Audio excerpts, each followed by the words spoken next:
A paz do Senhor. Hoje nós vamos falar de Josué 3, 4 e 5. No começo deste capítulo, Josué fala com o povo que eles irão passar da além do Jordão, vão chegar finalmente à terra prometida.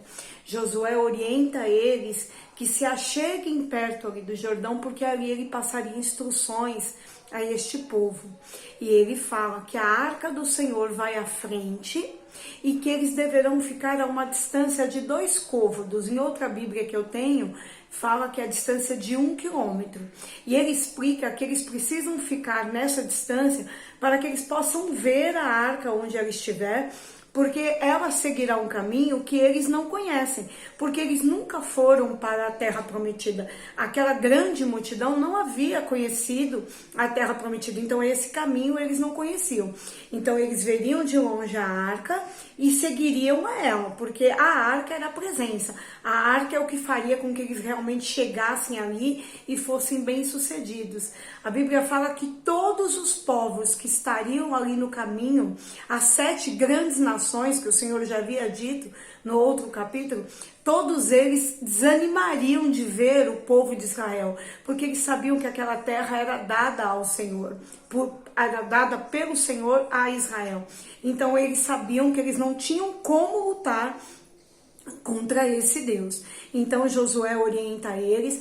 Isso acontece depois daqueles 3 dias que o Senhor já havia dito através de Josué, que o Senhor em 3 dias faria com que eles tomassem a terra prometida. Levantam-se os príncipes daquela época, os príncipes de cada tribo de Israel, e falam para o seu povo: arrumem o acampamento, se alimentem, porque agora nós vamos em direção à terra. Agora nós finalmente vamos tomar posse da terra. E aqui eu imagino o êxtase, a loucura, a ansiedade, a alegria que aquele povo estava naquele momento. Porque veja, era a história que eles ouviam a vida inteira, que eles iriam tomar posse de uma terra muito boa, uma terra que o próprio Deus daria para eles. E agora, finalmente, estava chegando o dia, era chegado o tempo de avançar e ir ali além do Jordão. Os sacerdotes, os levitas, eles vão levar a arca, conforme Josué havia dito, e eles iriam atravessar. Então eles param ali no início do Jordão, antes do Jordão, conversam com o povo, passam essas orientações, e agora então Josué fala que os sacerdotes, os levitas, poderão pisar nas águas do Jordão. E aqui acontece o extraordinário, Na hora que eles pisam no Jordão, a Bíblia diz que o rio Jordão se abre e vira uma terra seca. E aí até lembram que nesse momento que foi igual aconteceu no Mar Vermelho. Então aqueles que ouviam falar da experiência que os seus pais tiveram, agora podiam comprovar com seus olhos e viver a experiência de que o rio se abria ali diante deles e eles poderiam passar de acordo com aquilo que o Senhor havia prometido, de acordo com aquilo que os seus pais falavam. Agora o sobrenatural estava diante deles e eles estavam vivendo a realização da promessa do Senhor. Irmãos, coisa gloriosa é viver a realização da promessa do Senhor. O Senhor, Ele nos promete coisas incríveis que aos nossos olhos humanos são, em alguns momentos, até mentirosas. Nós temos momentos que na nossa fraqueza, na nossa pouca fé, nós deixamos de acreditar, nós falamos isso é impossível. Mas o impossível para aquele povo, chegou o dia de viver, chegou o dia de realizar, chegou o dia de tomar posse daquela terra tão esperada que eles passaram a vida inteira ouvindo que eles tomariam posse. Josué fala com que os levitas peguem a arca, levantem a arca e se dirijam então para o Rio Jordão. Entrem no Rio Jordão. A Bíblia diz que quando eles entram no Rio Jordão, a terra do Rio Jordão se seca completamente ali no meio do rio, para que eles pudessem passar. Então a arca vai até o meio do Rio Jordão Eu acho que isso é tão lindo. Eu hoje de manhã, quando eu li isso, assim, me emocionei, porque de imaginar o tamanho da loucura que foi esse momento.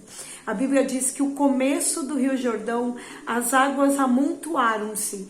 É como se elas estivessem assim paralisadas ali. Foi feita uma parede de água e ali a passarela para que eles pudessem andar.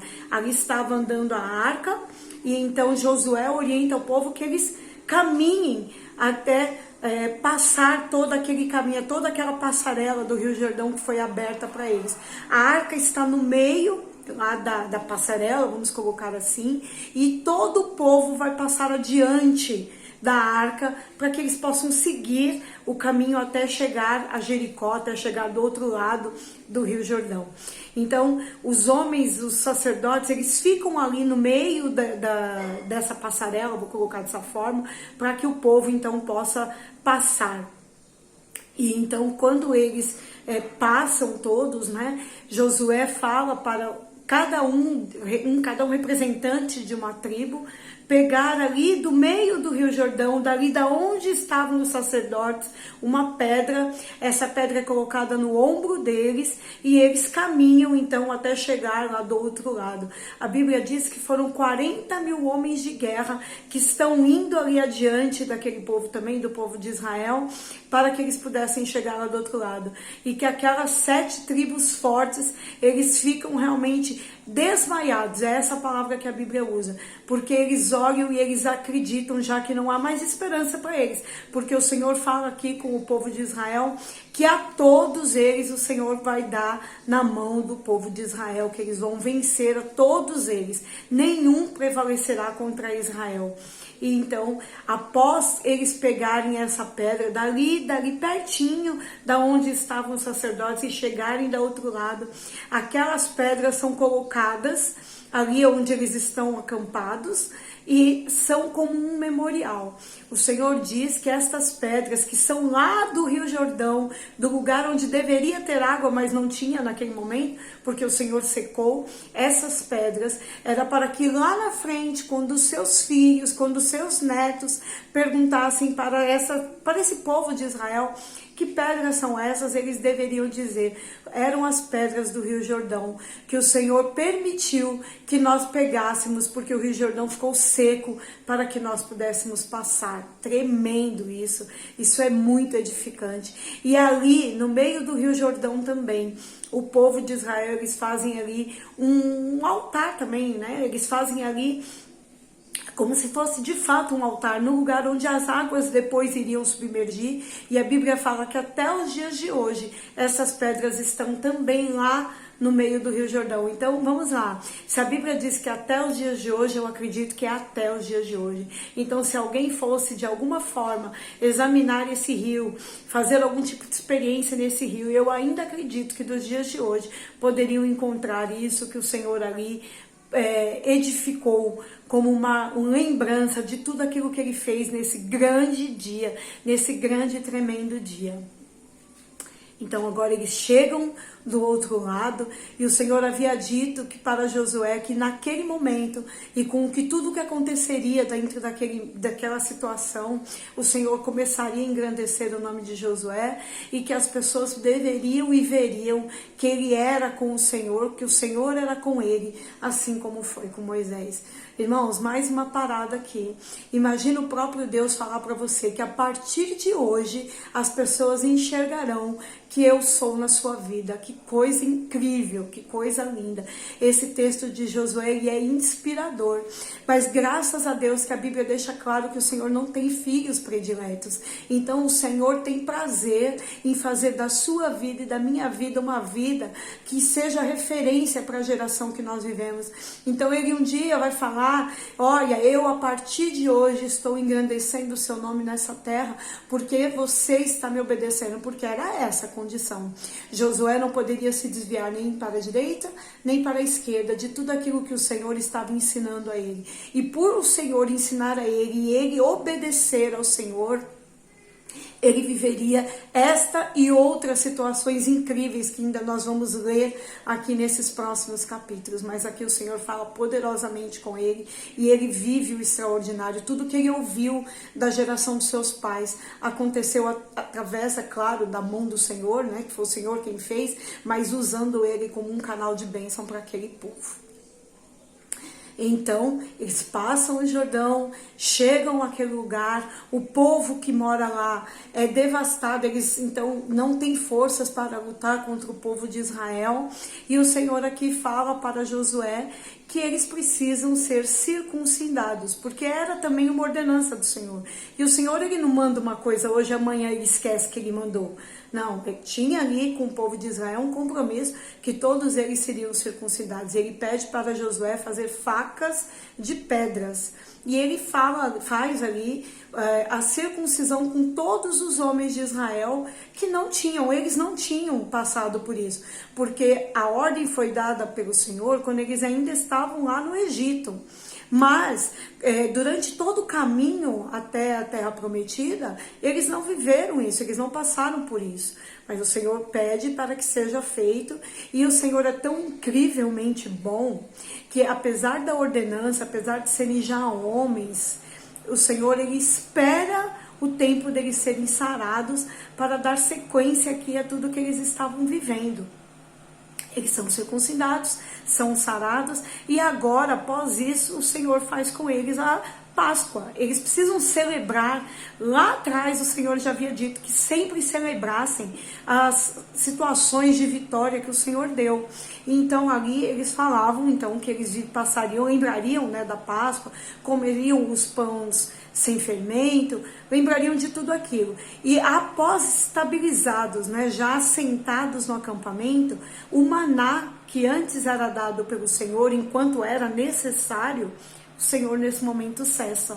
Então também me faz pensar que o Senhor, ele cessa o presente, ele dá para mim e para você, na medida que nós não precisamos mais. Há um limite, né? Então assim, ele não vai ficar somente abençoando em todo o tempo. Ele precisa que você comece a plantar e colher. E ali ele fala, né, assim, agora eles passam a comer dos frutos da terra. Então, porque eles estavam numa terra muito boa e agora eles poderiam comer desse fruto dessa terra. Então o maná cessa, porque já não há mais essa necessidade. Mas enquanto houve, o Senhor proveu todos os dias aquele povo de alimento, e nenhum dia eles ficaram com fome. A Bíblia diz que era dada a porção diária para cada um deles. Então eles comem, passam a usufruir ali dos frutos da terra. E o Senhor fala então também com Josué agora, através de um homem que se coloca na frente de Josué, e Josué pergunta, né, o Senhor vem como o meu exército, faz parte desse povo de Israel que está aqui comigo, ou o Senhor vem em nome dos meus inimigos?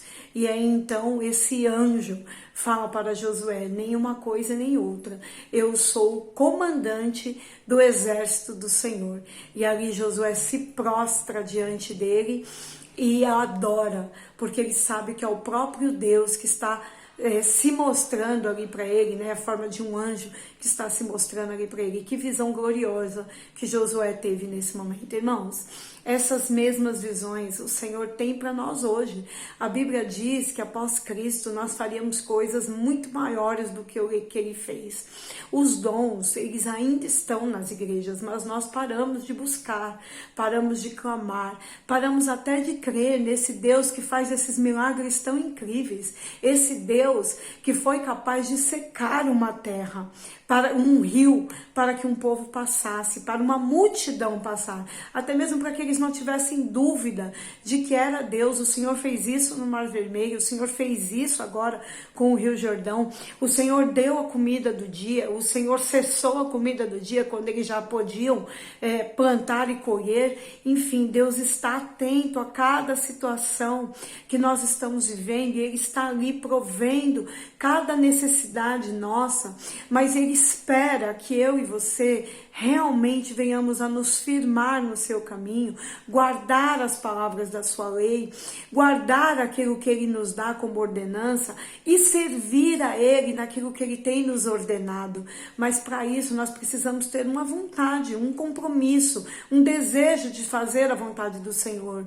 Entendo, sim, eu entendo, mais do que qualquer um, pode ter certeza disso, porque eu sei das minhas falhas, o quanto eu poderia ser melhor para Deus. Mas o Senhor entende que nós falhamos e queremos fazer o correto novamente. E não podemos só ficar nos justificando com os nossos erros, mas temos que todos os dias falar: Senhor, que hoje eu seja melhor como tua serva, que hoje eu possa realmente meditar na tua palavra de dia e de noite e praticá-la, para que eu possa viver o bom, o perfeito e agradável que o Senhor tem para mim, o suprimento do dia que o Senhor tem para mim, a tua glória, porque foi uma glória viver isso, a glória que o Senhor tem para que eu viva. Mas para isso tem esse passo anterior: ouvir, obedecer e ficar diante da presença de Deus, fazendo aquilo que é a boa vontade dele também, não só esperando com a mão estendida que ele me sirva, mas falando: Senhor, eu quero te servir também. Amém? Nós ficamos por aqui e amanhã nós voltamos com a sequência de Josué, esse livro incrível que eu tenho certeza que nós vamos amar muito ler eles em conjunto. Amém? Fiquem todos na paz do Senhor.